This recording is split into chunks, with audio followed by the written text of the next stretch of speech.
تبارك الذي بيده الملك وهو على كل شيء قدير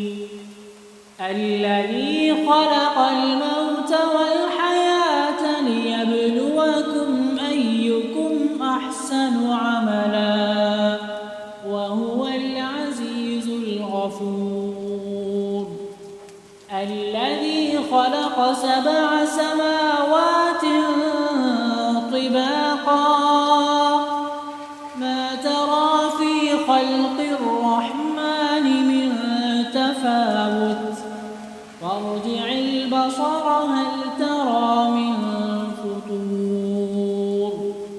ثم ارجع البصر كرتين ينقلب إليك البصر خاسئا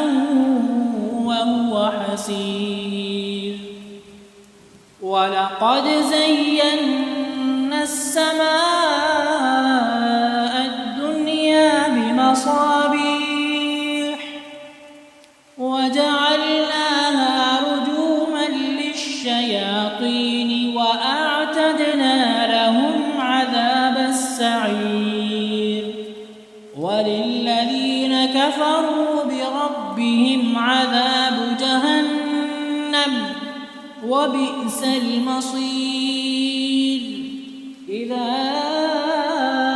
ألقوا فيها سمعوا لها شهيقا وهي تفور تكاد تميز من الغيظ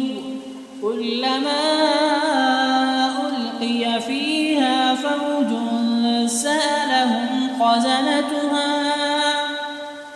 سألهم خزنتها ألم يأتكم نذير قالوا بلى قد جاءنا نذير فكذبنا وقلنا ما نزل الله من شيء إن أنتم إلا في ضلال كبير وقالوا لو كنا نسمع أو نعقل ما كنا في أصحاب السعير فاعترفوا بذنبهم فسحقا لأصحاب السعير إن الذين يخشون ربهم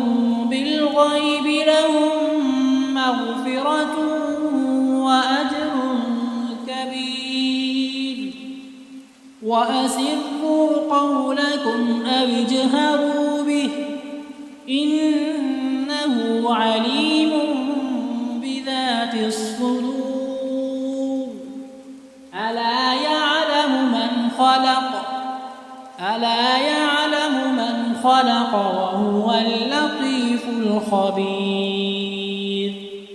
هو الذي جعل لكم الأرض ذلولا فامشوا في مناكبها وكلوا من رزقه وإليه النشور أأمنتم من في السماء أن يخسف بكم الأرض فإذا هي تمور أم أمنتم من في السماء أن يرسل عليكم حاصبا فستعلمون كيف نذير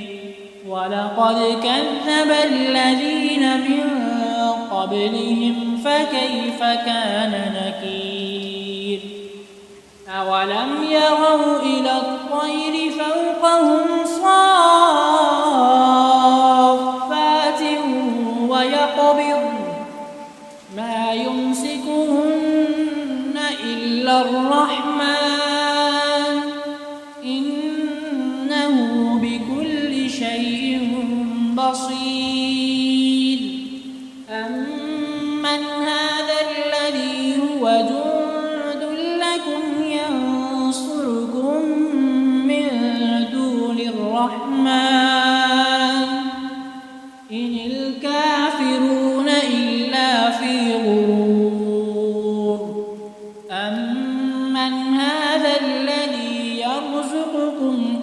أمسك رزقه بل لجوا في عتب ونفور أفمن يمشي مكبا على وجهه أهدى أمن